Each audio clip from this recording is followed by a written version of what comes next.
നമസ്കാരം. ഇന്നിപ്പോൾ social media ആണെന്നുണ്ടെങ്കിലും മെയിൻ സ്ട്രീം മീഡിയ ആണെന്നുണ്ടെങ്കിലും നമ്മൾ മൊബൈൽ എടുത്ത് നോക്കിക്കഴിഞ്ഞാൽ തന്നെ ഇപ്പോൾ ഒരുവിധം എല്ലാവരും ന്യൂസ് ചാനൽസൊക്കെ ഏറ്റവും കൂടുതൽ അല്ലെങ്കിൽ ന്യൂസ് ഏറ്റവും കൂടുതൽ കാണുന്നത് മൊബൈലിലൂടെ ആയിരിക്കും. അപ്പോൾ നമ്മൾ എടുത്തു കഴിഞ്ഞാൽ തന്നെ നമ്മൾ ആദ്യം കാണുന്നത് അല്ലെങ്കിൽ കംപ്ലീറ്റ് ആയിട്ട് കാണുന്നത് ഇപ്പോൾ ഹേമ കമ്മീഷൻ റിലേറ്റഡ് ആയിട്ടുള്ള വീഡിയോസ് ആയിരിക്കും അല്ലേ? അപ്പോൾ ഈ ഒരു സംഗതി വെച്ച് നോക്കുന്ന സമയത്ത് ഇന്ന് വീണ്ടും ഒരുപാട് ആരോപണങ്ങൾ വന്നു. ഒരുപാട് പേരുടെ ആരോപണങ്ങൾ തന്നെ പറയാൻ പറ്റുള്ളൂ. അതിൻ്റെ കാര്യങ്ങളും തെളിവും കാര്യങ്ങളൊക്കെ ഇനി വരാൻ കിടക്കുന്നതേ ഉള്ളൂ. അതിനെക്കുറിച്ച് എനിക്ക് കുറച്ച് കാര്യങ്ങൾ പറയാണ്ട് ഞാൻ ഈ ഒരു ടോപ്പിക്ക് സംസാരിച്ച് തുടങ്ങിയപ്പോൾ തന്നെ പറയട്ടെ, വേറൊരു വീഡിയോ ഞാൻ ചെയ്യാം. പക്ഷേ നമ്മൾ ഈ ഒരു ഇന്നത്തെ വീഡിയോയിൽ ഡിസ്കസ് ചെയ്യാൻ പോകുന്നത് പൃഥ്വിരാജിൻ്റെ ഒരു പ്രസ് മീറ്റ് ഉണ്ടായി. ആക്ച്വലി പൃഥ്വിരാജ് ഇതിന് വേണ്ടിയിട്ട് ഉണ്ടാക്കിയ പ്രസ് മീറ്റ് അല്ല, പക്ഷേ അവരുടെ ഫോർസ ഫുട്ബോൾ ക്ലബ്ബ് എന്നുണ്ടല്ലോ, പൃഥ്വിരാജിൻ്റെ ഓണർഷിപ്പിലുള്ള ഫോർസ ഫുട്ബോൾ ക്ലബിൻ്റെ അവർ എന്തോ ഒരു പ്രസ് മീറ്റ് വെച്ചപ്പോൾ അവർ ഇതിനൊരു സ്പേസ് വെച്ചു. ഓക്കെ, ഒബ്വിയസ്ലി പൃഥ്വിരാജിനെ അറിയാം ഇതുപോലുള്ള ക്വസ്റ്റ്യൻസ് ഡെഫിനറ്റ്ലി വരും. കാരണം വെച്ചാൽ നമ്മൾ ഏറ്റവും കൂടുതൽ എനിക്ക് പേഴ്സണലി ഞാൻ പറയാം, പൃഥ്വിരാജിൻ്റെ ഔട്ട്ലുക്ക് എന്താണ് ഇതിൽ, what is his take on ഇപ്പോൾ ഓൺഗോയിങ് ഹേമ കമ്മീഷൻ, അതായത് ഹേമ കമ്മീഷനല്ല ഹേമ കമ്മിറ്റി റിപ്പോർട്ട്. സീരിയസ് ആയിട്ട് ഇതിനെയൊക്കെ വളരെ സ്ട്രോങ് ആയിട്ട് വീക്ഷിക്കുന്ന ഒരു വ്യക്തിയാണ് പൃഥ്വിരാജ്. അപ്പോൾ പൃഥ്വിരാജിൻ്റെ റെസ്പോൺസ് എന്താണെന്ന് അറിയാൻ എനിക്ക് ഭയങ്കര ഒരു ക്യൂരിയോസിറ്റി ഉണ്ട്. അതുപോലെ നിങ്ങൾക്കുണ്ടായിരിക്കുന്നു വിചാരിക്കുന്നു. അപ്പോൾ നിങ്ങൾ എത്ര പേര് പൃഥ്വിരാജിൻ്റെ പ്രസ് മീറ്റ് കണ്ടു എന്നുള്ള അറിയില്ല. ഞാനതൊന്ന് കണ്ടെന്ന് കംപ്ലീറ്റ് ആയിട്ട് പറയുകയാണെന്നുണ്ടെങ്കിൽ നമ്മുടെ ഈ ജനഗണമന മൂവിയിലുള്ള ആ ഒരു കോർട്ട് റൂം സീൻ ഉണ്ടല്ലോ, ആ ഒരു സീന് കഴിഞ്ഞ ഒരു പ്രതിനിധി തോന്നി. പക്ഷേ പൃഥ്വിരാജ് എത്ര കാര്യങ്ങൾക്ക് വളരെ പ്രോപ്പറായിട്ട് പൃഥ്വിരാജിൻ്റെ സ്റ്റൈലിൽ വളരെ ഡെഫിനറ്റായിട്ട് ആൾക്കാർ മനസ്സിലാവുന്ന രീതിയിൽ ഒഴിഞ്ഞു മാറാതെ രണ്ട് രീതിയിലും പറയാതെ ഡെഫിനറ്റായിട്ടുള്ള റിപ്ലൈ എത്ര കേസിന് കൊടുത്തു എന്നുള്ളത് നമ്മൾ ഈ ഒരു വീഡിയോയിൽ നോക്കും. ഓക്കെ, ഡെഫിനറ്റ്ലി നമ്മുടെ മലയാള സിനിമയിൽ തന്നെ ഇന്ന് വളരെ സ്ട്രോങ് ആയിട്ട് സ്റ്റാൻസ് എടുക്കാനും അതിന് വോയിസ് ഔട്ട് ചെയ്യാനും വളരെ ഫേം ആയിട്ടുള്ള ഒരു റിപ്ലൈ കൊടുക്കാൻ, ഒരു ഫേം ആയിട്ടുള്ള സ്റ്റേറ്റ്മെൻറ്റ് കൊടുക്കാൻ കേപ്പബിലിറ്റുള്ള നടന്മാരിൽ മുന്നിൽ തന്നെ നിൽക്കുന്നൊരു വ്യക്തിയാണ് ഇന്ന് പൃഥ്വിരാജ്. മറ്റു യുവനടന്മാരെടുത്ത് നോക്കുകയാണെങ്കിൽ ഇന്ന് ജയസൂര്യയുടെ കാര്യമൊക്കെ വളരെ അൺഫോർച്ചുനേറ്റാണ്. അൺഫോർച്ചുനേറ്റ് എന്ന് ഞാൻ പറയാൻ കാരണം എന്ന് വെച്ചാൽ നമ്മൾ പ്രതീക്ഷിക്കുന്നില്ല അല്ലേ, വാട്ട് എവർ. അപ്പോൾ നമുക്കെന്താ വെച്ചാൽ എന്താണ് പൃഥ്വിരാജ് പറഞ്ഞെന്നുള്ള കാര്യത്തിൽ കിടക്കാം. എനിക്ക് കുറച്ച് ഡിഫറൻസസ് ഓഫ് ഒപ്പീനിയൻ എന്ന് വേണമെങ്കിൽ പറയാം, അല്ലെങ്കിൽ നമുക്കത് ഒരുമിച്ച് കാണാം. കാണുന്ന സമയത്ത് നമ്മൾ പറയുമ്പോൾ ഓട്ടോമാറ്റിക്കായിട്ട് നിങ്ങൾക്ക് മനസ്സിലാവും. ഓക്കെ, അപ്പോൾ എന്താണ് പൃഥ്വിരാജ് പറഞ്ഞെന്നുള്ള കാര്യം. ഇതെന്താ പറയുക, കമൻറ്റ് ബോക്സ് നോക്കുന്ന സമയത്ത് I could see lot of Prithviraj fans കാര്യങ്ങൾ കംപ്ലീറ്റ് ആയിട്ട് പൃഥ്വിരാജ് ഫാൻസ് അങ്ങനെ അത്രയധികം മാത്രം പറയുന്നത് കണ്ടു.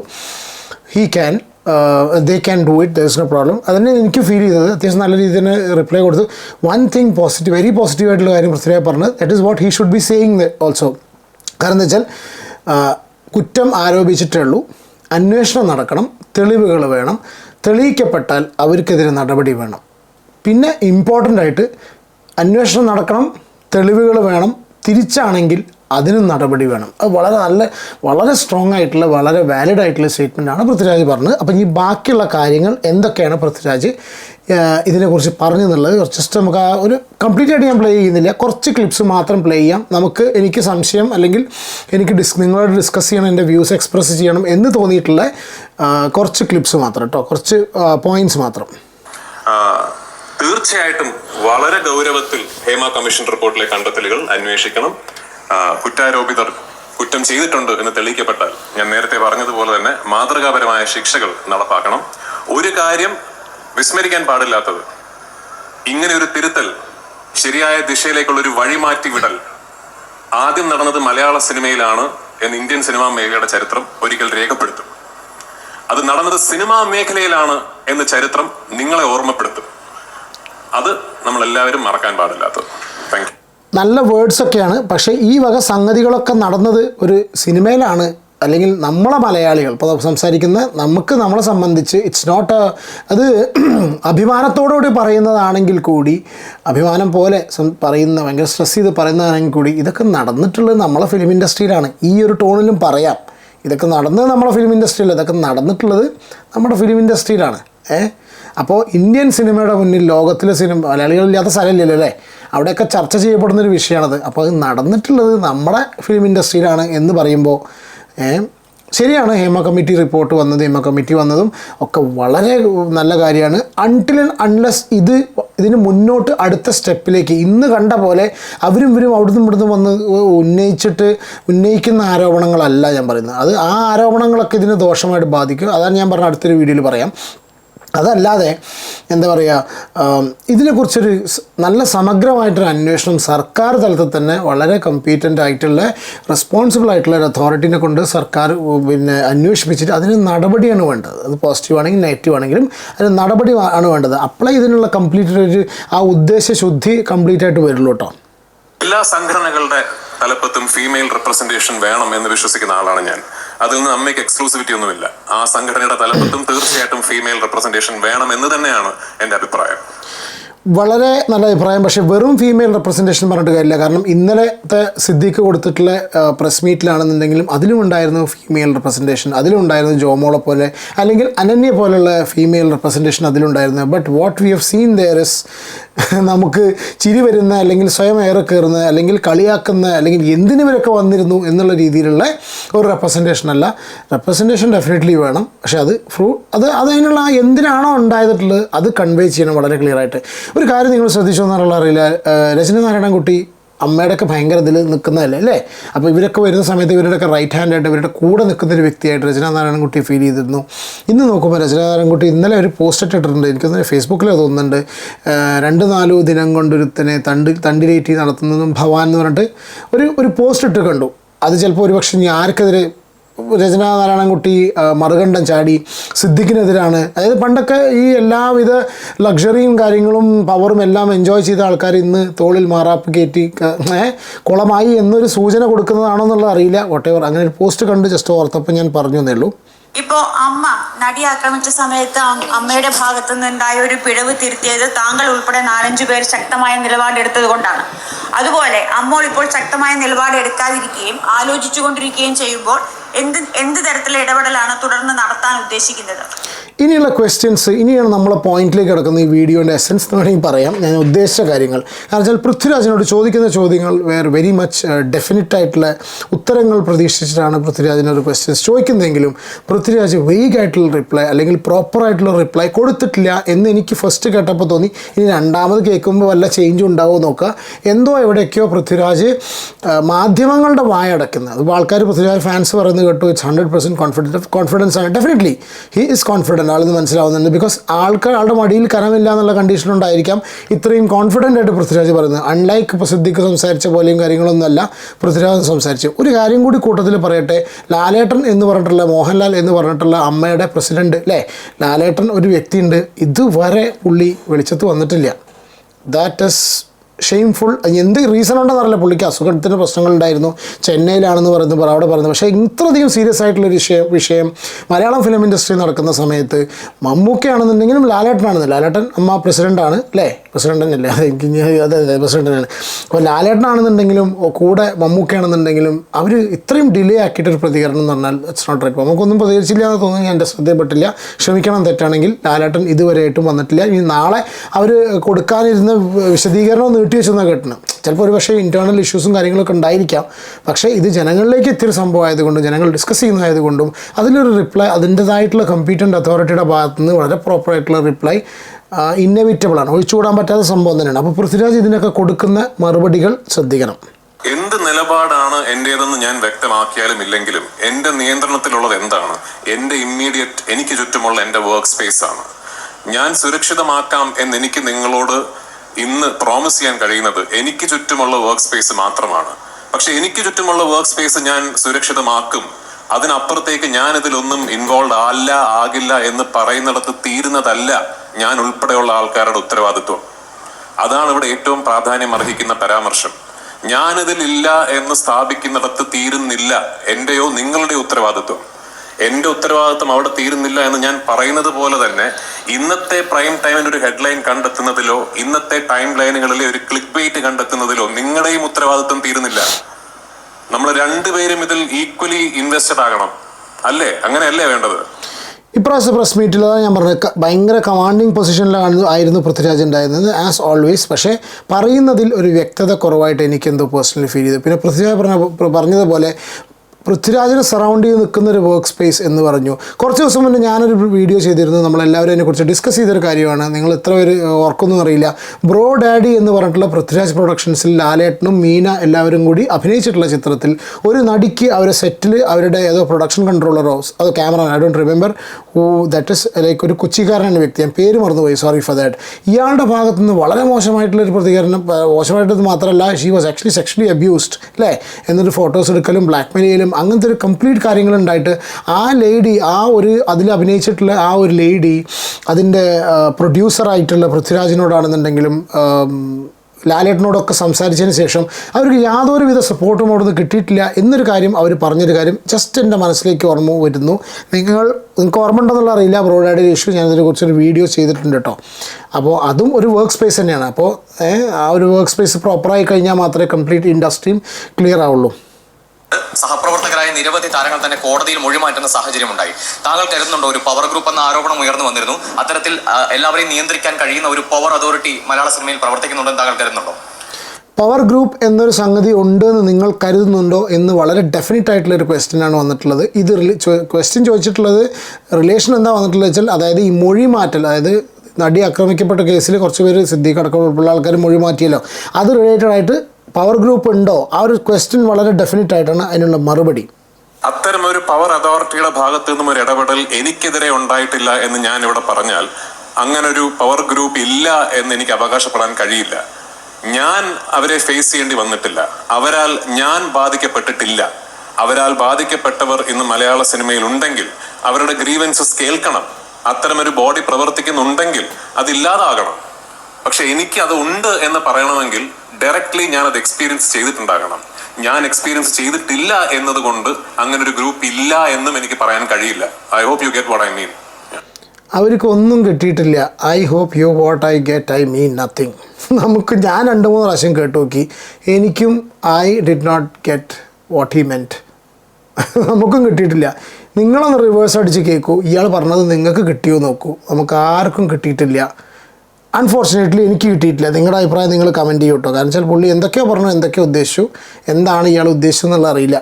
പവർ ഗ്രൂപ്പ് ഉണ്ടോ, പവർ ഗ്രൂപ്പ് ഇല്ലേ, അയാൾ ഉണ്ടോ എന്ന് പറഞ്ഞു, അനുഭവിച്ചോ. ഇതാണ് ഞാൻ പറഞ്ഞത്. അൺലൈക്ക് ദി പ്രീവിയസ് പൃഥ്വിരാജ് ചില കാര്യങ്ങളൊക്കെ പുള്ളി ഓൺ ദ ഹോൾ നോക്കുന്ന സമയത്ത് ജനഗണമനയിലെ കോർട്ട് റൂം പോലെ ഭയങ്കര സൂപ്പറായിരുന്നു. പക്ഷേ അതുപോലത്തെ ഒരു സ്ക്രിപ്റ്റായിട്ട് ഇത് എനിക്കെന്തോ ഫീൽ ചെയ്തിട്ടുണ്ട്. I'm not against this guy. എനിക്ക് ഇന്ന് മലയാളം ഫിലിം ഇന്നല്ല, ചങ്ങാതി വന്ന മുതൽ എനിക്കിഷ്ടമാണ്. ഇവരൊക്കെ അഹങ്കാരി എന്ന് പറഞ്ഞിട്ട് പല ആൾക്കാർ പറയുന്ന സമയത്തും എനിക്കന്ന് ഇയാളെ ഇഷ്ടമായിരുന്നു, അന്ന് മുതലേ ഇഷ്ടമായിരുന്നു. കാരണം വെച്ചാൽ ആൾക്കൊരു നിലപാടുണ്ട് എന്ന് ആൾ തെളിയിച്ചൊരു വ്യക്തിയും കൂടിയാണ്. നേരത്തെ പറഞ്ഞ ഈ ഒപ്പം ജോലി ചെയ്തിരുന്ന ആൾ നേരിട്ട അതിക്രമത്തിന്റെ വിഷയവുമായി ബന്ധപ്പെട്ട് പോലീസിൽ ഒരു മൊഴി നൽകുകയും അതേ ആളുകൾ കോടതിയിൽ മറ്റൊരു മൊഴി നൽകുകയും ചെയ്തു. ആ സംഭവത്തെ താങ്കൾ എങ്ങനെയാണ് കാണുന്നത്? അതിലെനിക്കൊരു അഭിപ്രായം പറയാൻ സാധിക്കുമോ? പോലീസിൽ നൽകിയ മൊഴിയും അതല്ലാതെ കോടതിയിൽ നൽകിയ മൊഴിയും രണ്ടും രണ്ടാണ് എന്ന് നിങ്ങൾ പറഞ്ഞുള്ള അറിവല്ലേ എനിക്കുള്ളൂ. നിങ്ങൾ പറഞ്ഞുള്ള അറിവിന്റെ അടിസ്ഥാനത്തിൽ ഇന്നൊരു റിമാർക്ക് ഇവിടെ പറയുന്നത് ശരിയാണോ? ആണോ? അല്ല എന്നാണ് എൻ്റെ അഭിപ്രായം. മൈക്കിൾ പറയും. മൊഴി മാറ്റിയതുമായി ബന്ധപ്പെട്ട് ആ വിവരം ശരിയാണ് എന്ന കാര്യം പുറത്തു വന്നിട്ടുണ്ട്. ആ മൊഴി എന്താണ് എന്നതും കൃത്യമായി വന്നിട്ടുണ്ട്. ആ സാഹചര്യത്തിൽ എവിടെ വന്നു എനിക്കറിയാം. എവിടെയാണ് വന്നത്? ചാനലുകളിലോ? ഇന്ന് പുറത്തു വന്നിട്ടുണ്ട്. ഇത് പുറത്ത് എവിടെ വന്നു? ചാനലുകളിൽ വന്നിട്ടുണ്ട്. ചാനലുകളിൽ വന്നത് വെച്ച് എനിക്കൊരു റിമാർക്ക് നടത്താൻ കഴിയുമോ എന്നാണ് എന്റെ ചോദ്യം. അത്രയും വിശ്വസ്തമാണോ മാധ്യമങ്ങൾ പുറത്തുവിടുന്ന എല്ലാ കാര്യങ്ങളും? സത്യം, അത്രയും വിശ്വസ്തമാണോ മാധ്യമങ്ങൾ പുറത്തുവിടുന്നത്? സത്യമാണോ? അത്രയും വിശ്വസ്തമാണോ? ജനഗണമനെ ചോദിച്ച പോലെ സത്യം പറയാനാണോ മീഡിയ, അല്ലോ മീഡിയ പറയുന്നതാണോ സത്യം എന്ന് ചോദിച്ച പോലെ എവിടെയാണിത് വന്നിട്ടുള്ളത്? മൊഴി മാറ്റി എന്നുള്ളത് എങ്ങനെയാണ് അറിഞ്ഞിട്ടുള്ളത്? മീഡിയയിലൂടെ. എല്ലാ കാര്യങ്ങളും മീഡിയയിലൂടെ തന്നെയല്ലേ അറിയണത്. ഇന്നിപ്പോൾ ഈ അലിഗേഷൻസ് ഉണ്ടായ സംഭവം കംപ്ലീറ്റ് മീഡിയയിൽ തന്നെയല്ലേ പറഞ്ഞിട്ടുള്ളത്. അല്ലാതെ ഈ നടിമാരെ ഓരോരുത്തർ ഇൻഡിവിജ്വലായിട്ട് അവരും ഇവിടെ നിന്ന് പോയി പറഞ്ഞതല്ലല്ലോ. ഇന്ന് വേണ്ട ജൂനിയർ ആർട്ടിസ്റ്റ് ആണെന്നുണ്ടെങ്കിലും ഇന്നലത്തെവരാണെന്നുണ്ടെങ്കിലും ബംഗാളി ആക്ട്രസ് ആണെന്നുണ്ടെങ്കിലും ഇവരെല്ലാം പറഞ്ഞ് മീഡിയയിലൂടെ പറഞ്ഞു തന്നെയാണ് എല്ലാവരും കേട്ടിട്ടുള്ളത്. അല്ലാതെ ഒരു കേൾക്കാനുള്ളൊരു സംഗതി വേറെയല്ലോ. ഒരു കുന്നിൻ്റെ മുകളിൽ ചെന്നിരുന്നിട്ടോ ബിൽഡിങ്ങിൻ്റെ മുകളിൽ നിന്ന് കയറുന്ന വിളിച്ച് പറഞ്ഞു കഴിഞ്ഞാൽ കേൾക്കാൻ പറ്റുന്ന സിറ്റുവേഷൻ അല്ലല്ലോ അത്. അപ്പോൾ മൊഴി മാറ്റി എന്ന് പറഞ്ഞ സംഗതിയാണെന്നുണ്ടെങ്കിലും ഷൈൻ ടോങ് ചാക്കോർ ഓർമ്മ വരിക. മൊഴി മാറ്റി എന്ന് പറഞ്ഞ സംഗതിയാണെന്നുണ്ടെങ്കിലും ഇതാണെന്നുണ്ടെങ്കിലും കേട്ടുള്ള മീഡിയയിലൂടെ അല്ലേ എന്ന് വെച്ചാൽ സത്യം എല്ലാം മീഡിയയിലൂടെയാണ്. ഇതാ ഞാൻ പറഞ്ഞു, ഈ മറുപടി എന്തൊക്കെയോ പറഞ്ഞ് ഒപ്പിച്ചോ എന്ന് എനിക്ക് തോന്നുന്നു. എന്നെ തെറി പറയേണ്ട, എനിക്കങ്ങനെ ജസ്റ്റ് തോന്നി നിങ്ങളുടെ മുന്നിൽ ഷെയർ ചെയ്യുന്നുള്ളൂ. നിങ്ങളുടെ അഭിപ്രായം കമൻറ്റ് ചെയ്യും കേട്ടോ. അടുത്തത് ഇന്റേണൽ കമ്മിറ്റി എന്ന സംവിധാനം ഷൂട്ടിംഗ് ലൊക്കേഷനുകളിൽ ഏർപ്പെടുത്തണമെന്ന് പറഞ്ഞു. അത് ഫലവത്തായിട്ട് നടപ്പാക്കുന്നുണ്ടെന്ന് കൃത്യമായിട്ട് രാജുവിന്റെ ഒരു അതിനുശേഷം ഉള്ള ഷൂട്ടിംഗ് സ്ഥലത്ത് അനുഭവപ്പെട്ടിട്ടുണ്ടോ? കൃത്യമായിട്ട് രീതിയിൽ നടത്തപ്പെടുന്നുണ്ട്, അല്ലെങ്കിൽ അതിനൊരു കൃത്യമായ എന്റെ സെറ്റിൽ നടപ്പാക്കുന്നുണ്ട് എന്ന് ഞാൻ പറഞ്ഞാൽ അവിടെ തീർന്നോ ഈ വിഷയം? അതാണ് ഞാൻ പറഞ്ഞത്. എന്റെ സെറ്റിലെല്ലാം നടപ്പാക്കുന്നുണ്ട് എന്ന് പറയുന്നിടത്ത് തീരുന്നതല്ല എന്റെ ഉത്തരവാദിത്വം പോലും. ഇപ്പൊ ഗുരുവായൂർ അമ്പല നടയിൽ എന്ന് പറയുന്ന സിനിമയുടെ സെറ്റിൽ ആരായിരുന്നു ഇന്റേണൽ കംപ്ലൈന്റ് കമ്മിറ്റിയിലെ അംഗങ്ങൾ, ആരൊക്കെയായിരുന്നു അത് ഫോം ചെയ്യുന്നത്, എനിക്ക് കൃത്യമായിട്ട് അറിയാം. അപ്പൊ എന്റെ സെറ്റിൽ നടക്കുന്നുണ്ട്, അതുകൊണ്ട് കുഴപ്പങ്ങളൊന്നുമില്ല എന്ന് പറഞ്ഞത് നിർത്താൻ സാധിക്കില്ല. അവിടെ തീരുന്നതല്ല എന്റെ ഉത്തരവാദിത്വം. അതാണ് ഞാൻ നേരത്തെ പറഞ്ഞത്. അത് അങ്ങനെ ഒരു ഇന്റേണൽ കംപ്ലൈന്റ് കമ്മിറ്റി രൂപീകരിക്കണമെന്ന് ഡയറക്റ്റീവ് ഉണ്ടെങ്കിൽ എല്ലാ സെറ്റുകളിലും അതുണ്ട് എന്ന് ഉറപ്പുവരുത്താൻ മറ്റൊരു സംവിധാനം ഇവിടെ നിലവിൽ പ്രവർത്തിക്കേണ്ടതായിട്ടുണ്ട്. വാട്ട് എവർ, മനസ്സിലായി, നിങ്ങൾ കമൻറ്റ് ചെയ്യൂ. ഒരു കാര്യം ഈ കൂട്ടത്തിൽ ജസ്റ്റ് പറഞ്ഞു പോട്ടെ.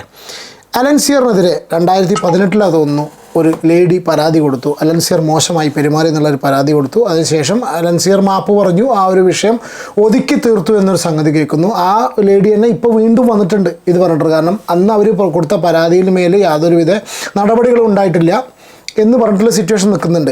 ഈ പരാതി കൊടുത്തിരിക്കുന്നത് പൃഥ്വിരാജും കൂടി ഉൾപ്പെട്ടിട്ടുള്ള അമ്മ എന്നുള്ള സംഘടനയ്ക്കാണ്. അപ്പോൾ ആ സംഘടന ഇങ്ങനെ ഒരു ആക്ഷൻ എടുത്തില്ല എന്നുള്ള സംഗതി പൃഥ്വിരാജിന് അറിയുന്നുണ്ടാവുമല്ലോ, അറിയാതിരിക്കില്ലല്ലോ. അറിഞ്ഞിട്ട് പൃഥ്വിരാജ് എന്ത് മറുപടി അല്ലെങ്കിൽ എന്ത് മെഷേഴ്സാണ് പൃഥ്വിരാജ് ഈ ഒരു അമ്മ ഇങ്ങനെ ചെയ്യുന്നതിന് ഇത്രയും കാലമായിട്ട് എടുത്തിട്ടുള്ളത് എന്ന് ഞാൻ കേട്ടിട്ടില്ല. നിങ്ങളെവിടെയെങ്കിലും കേട്ടിച്ച് നിങ്ങളൊന്ന് കമൻറ്റ് ചെയ്യൂ. കാരണം വെച്ചാൽ ഇങ്ങനെയൊക്കെ സംഗതി നമ്മൾ ചർച്ച ചെയ്യണ പോലെയല്ലല്ലോ. ഇതൊക്കെ അറിയുന്ന കാര്യങ്ങൾ അമ്മയിൽ തന്നെ ഉള്ളിൽ തന്നെ പൃഥ്വിരാജ് വോയിസ് ഔട്ട് ചെയ്യുന്നുണ്ടോ അതിനുള്ളിൽ തന്നെ എന്നുള്ള കാര്യങ്ങൾ ഒരു ചെറിയ സംശയം. രണ്ടാമത്തെ കാര്യം, അലൻസിയർ എന്ന് പറഞ്ഞ വ്യക്തി 2018 ഇതുപോലുള്ള ആരോപണം നേരിട്ടൊരു വ്യക്തിയാണ്. സ്വാഭാവികമായിട്ടും ഒരു സ്ത്രീക്ക് അഗെയിൻസ്റ്റ് ആയിട്ട് ഇങ്ങനെ സംഭവം നടന്നിട്ടുള്ള ഒരു അറിയുന്ന ഒരു വ്യക്തി, പൃഥ്വിരാജിൻ്റെ ക്യാരക്ടറുള്ള ഒരു വ്യക്തി. If it's any other person അതങ്ങനെയല്ല ആയിരിക്കില്ല. അങ്ങനത്തെ ഒരു വ്യക്തിയെ സ്വന്തം പ്രൊഡക്ഷൻസ്, അതായത് പൃഥ്വിരാജ് പ്രൊഡക്ഷൻസ് 2022 3 നടത്തിയിട്ടുള്ള കടുവ എന്നൊരു ഫിലിമിൽ വളരെ പ്രോമിനൻ്റ് ആയിട്ടുള്ള ഒരു കൂടെ നിർത്തിയിട്ടുള്ള റോള് ചെയ്ത് കൊടുത്ത ഒരു വ്യക്തിയാണ്, അല്ലെങ്കിൽ ചെയ്യിപ്പിച്ച ഒരു വ്യക്തിയാണ് പൃഥ്വിരാജ്. actually ആളുടെ ക്യാരക്ടറിന് ഇതൊന്നും ഇല്ല കേട്ടോ, ആൾ ഒരു എക്സെപ്ഷണൽ തന്നെയാണ്. പുള്ളി പറഞ്ഞിട്ടുള്ള വ്യൂസൊക്കെ ഓൾമോസ്റ്റ് ലൈക്ക് 99% കറക്റ്റ് തന്നെയാണ്. പക്ഷേ ഇപ്രാവശ്യത്തെ ഈ ഒരു പ്രസ് മീറ്റ് മാത്രം എന്തോ പ്രോപ്പർ അല്ലായിരിക്കുമോ അല്ലേ ഇല്ല ചെറിയൊരു സംശയം തോന്നുന്നുണ്ടോ. ജസ്റ്റ് നിങ്ങളോട് ഷെയർ ചെയ്തു എന്നേ ഉള്ളൂ. I'm not against this guy. നമ്മളെ മലയാള സിനിമയിൽ ഇന്ന് ഇതൊക്കെ മര്യാദയ്ക്ക് സംഗതി ക്ലിയറായിട്ട് മുന്നോട്ട് പോകാൻ ഒരു വ്യക്തി തന്നെ ഉള്ളൂ തോന്നുന്നുണ്ട് കേട്ടോ. നോട്ട് ഈവൻ ദുൽഖർ ആണെന്നുണ്ടെങ്കിൽ ആൾ ക്യാരക്ടറൊക്കെ വളരെ നല്ലതായിരിക്കാം, പക്ഷേ ഇതുപോലെ സംസാരിച്ച് സംഗതി ക്ലിയറാക്കിയ ആൾക്കാരിലേക്ക് ഫലിപ്പിച്ച് നിർത്താനും അത് പ്രതീക്ഷിച്ച ആൾക്കാരെ നിർത്താനും, because we are all waiting for his reply only, അതുപോലെ വെയിറ്റ് ചെയ്യിപ്പിക്കാൻ തോന്നിക്കുന്നൊരു വ്യക്തി പോലും എനിക്ക് തോന്നുന്നില്ല മലയാളം ഫിലിം ഇൻഡസ്ട്രിയിൽ അല്ലെങ്കിൽ എനി അതർ ഫിലിം ഇൻഡസ്ട്രിയിൽ ഉണ്ട് തോന്നുന്നില്ല. അത്രയും സ്ട്രോങ് ആയിട്ടുള്ള മറ്റേ ഫിലിം ഇൻഡസ്ട്രിയിൽ ഉണ്ടായിരിക്കാം, പക്ഷേ അറ്റ്ലീസ്റ്റ് മലയാളം ഫിലിം ഇൻഡസ്ട്രിയിൽ. കാരണം വെച്ചാൽ ഇവിടെ എല്ലാവരും മറ്റേ മൂത്ത ആൾക്കാരെയൊക്കെ പേടിച്ച് ഇത് നിൽക്കുന്ന ആളാണ്. പിന്നെ പൃഥ്വിരാജിനെ അതിൽ പറഞ്ഞിട്ടുണ്ട്, പാർവതി തിരുവോത്തിനെ മാറ്റി നിർത്തി എന്ന് പറഞ്ഞപ്പോൾ പൃഥ്വിരാജ് പറഞ്ഞ സ്ട്രോങ് കാര്യമാണ്. അതിന് മുന്നേ എന്നെ മാറ്റി നിർത്തിയിട്ടുണ്ടെന്നുള്ള കാര്യം പൃഥ്വിരാജ് പറഞ്ഞത്. That's A very positive thing. പിന്നെ പറയാതിരിക്കാൻ വയ്യ, ഇവരിന്ന് ഈ പ്രസ് മീറ്റ് കണ്ടക്ട് ചെയ്തിട്ടുള്ളതും ഈ പൃഥ്വിരാജ് ഈ ഒരു കാര്യങ്ങൾ പറഞ്ഞിട്ടുള്ള സംഗതികൾ ഒരിക്കലും പൃഥ്വിരാജ് ഇതിനു വേണ്ടി വിളിച്ചതോ അല്ലെങ്കിൽ അവർ വിളിച്ചിട്ട് പ്രസ് മീറ്റല്ല. പുള്ളിയുടെ തന്നെ ആ ഫോർസ FC എന്ന് പറഞ്ഞിട്ടുള്ള ഫുട്ബോൾ ക്ലബ് റിലേറ്റഡ് ആയിട്ടുള്ള ഒരു സെപ്പറേറ്റ് പ്രസ് മീറ്റിൽ ഈ ചോദ്യങ്ങൾ വരുന്നുള്ള അറിഞ്ഞുകൊണ്ട് തന്നെ ആയിരിക്കാം, വാട്ട് എവർ ഇറ്റ് ബി. പക്ഷേ എന്താണെന്നുണ്ടെങ്കിലും ആൾക്ക് അവിടെ നിന്ന് വേണമെങ്കിൽ സ്കിപ്പ് ചെയ്ത് പോലെ ബാക്കിയുള്ളവരൊക്കെ പോണ പോലെ 1-2 വർത്തമാനങ്ങളോ അല്ലെങ്കിൽ ഒരു ചെറിയ ഫേസ്ബുക്ക് പോസ്റ്റോ അല്ലെങ്കിൽ ചെറിയൊരു വീഡിയോ ഒക്കെ കൊടുത്തിട്ട് ഒഴിവാക്കി പോകാമായിരുന്നു, അല്ലെങ്കിൽ ചെറിയൊരു ബൈറ്റ് കൊടുത്തിട്ട് ഒഴിവാക്കി പോകുമായിരുന്നു. പക്ഷേ അതിന് ഡെഡിക്കേറ്റഡ് ആയിട്ട് കുറച്ച് സമയം കണ്ടെത്തി ഇതുപോലുള്ളൊരു പ്രസ് മീറ്റ് കൊടുത്തതിന് മാറ്റ്സ് ഓഫ്. അപ്പോൾ ഇങ്ങനെ കുറച്ച് സംശയങ്ങൾ മാത്രമേ ഉള്ളൂ. അല്ലാണ്ട് I'm not against this guy, but I favour this guy. ആളെന്ന് വെച്ചാൽ കുറച്ചൊക്കെ സിനിമയിൽ മാറ്റം കൊണ്ടുവരാൻ ഇതുള്ള ഒരു വ്യക്തി തന്നെ. പക്ഷേ മാധ്യമങ്ങളൊന്നും കൂടി സ്ട്രോങ് ആവണമായിരുന്നു. കാരണം വെച്ചാൽ മാധ്യമങ്ങളുടെ ഭാഗത്തുനിന്ന് അവിടെ ഒരു അടിമപ്പെട്ടിട്ട് അല്ലെങ്കിൽ ഒരു വിധേയത്വം, ഇയാൾ ചങ്ങാതിനെ സായിപ്പിനെ കാണുമ്പോൾ കവാത്ത് മറക്കുക എന്ന് പറഞ്ഞ മാതിരി പൃഥ്വിരാജിനെ കണ്ട സമയത്ത് ഒരു പക്ഷേ ചിലപ്പോൾ ചോദിക്കാനുള്ള ക്വസ്റ്റ്യൻസൊക്കെ വിഴുങ്ങിയ സിറ്റുവേഷൻ ആണ്. Because he was in a such a dominating position. ആൾ ഭയങ്കര ഡോമിനേറ്റ് ചെയ്യുന്ന സിറ്റുവേഷനിലാണ് ആൾ സംസാരിച്ചത്. അപ്പോൾ തിരിച്ച് പറയാൻ പറ്റാണ്ടായിരിക്കാം, പക്ഷേ അവിടെ ആ കൂട്ടത്തിൽ അത്യാവശ്യം സ്ട്രോങ് ആയിട്ട് തിരിച്ച് ചോദ്യങ്ങൾ ചോദിക്കാൻ പറ്റുന്ന ഒരു മാധ്യമ പ്രവർത്തകൻ ഇല്ലാത്തൊരു സിറ്റുവേഷൻ വന്നുപോയി എന്ന് എനിക്ക് പേഴ്സണലി ഫീൽ ചെയ്യുന്നു. കാരണം വെച്ചാൽ അയാൾ പറയുന്ന പല കാര്യങ്ങളും സെക്കൻഡായിട്ട് ഓഡിറ്റ് ചെയ്ത് ഒരു മറുപടി ചോദിക്കുന്ന ഒരു ക്വസ്റ്റ്യൻ ചോദിക്കുന്ന സിറ്റുവേഷൻ അവിടെ ഉണ്ടായിട്ടില്ല എന്ന് എനിക്ക് ജസ്റ്റ് കണ്ടപ്പോൾ തോന്നി. ഓക്കെ, അപ്പോൾ ഇത്തരത്തിലുള്ള വീഡിയോ നിങ്ങളുടെ അഭിപ്രായം കമൻറ്റ് ചെയ്യുക. വീഡിയോ ഇഷ്ടപ്പെട്ട ലൈക്ക് ചെയ്യുക, പറ്റിയാൽ ചാനൽ സബ്സ്ക്രൈബ് ചെയ്യുക. Take care, God bless.